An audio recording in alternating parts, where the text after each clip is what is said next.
చేయడం జరిగింది. ముషీర్ నగర్ నుంచి ఇద్దరు మరియు నడిమితాడు నుంచి ఒకరు నాటుసారా తయారు చేసిన వారిని పట్టుకోవడం జరిగింది.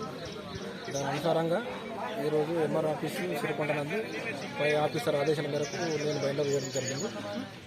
వీరు మళ్ళీ ఇంకా నెక్స్ట్ అట్లా పెంపు చేస్తే ఎంఆర్ఓ గారు కూడా వార్నింగ్ చేయడం జరిగింది. వాళ్ళకు ఎంఆర్ఓ గారు ఆదేశాల మీదకి వెళ్ళి ఏదైనా ఫైల్లో సార్ మీద ఆధారపడి ఉంటుంది. ఇంకొకటి ఇట్లాంటివి ఏమైనా చేస్తే గట్టి చర్యలు తీసుకొని వారికి హెచ్చరించడం జరిగింది.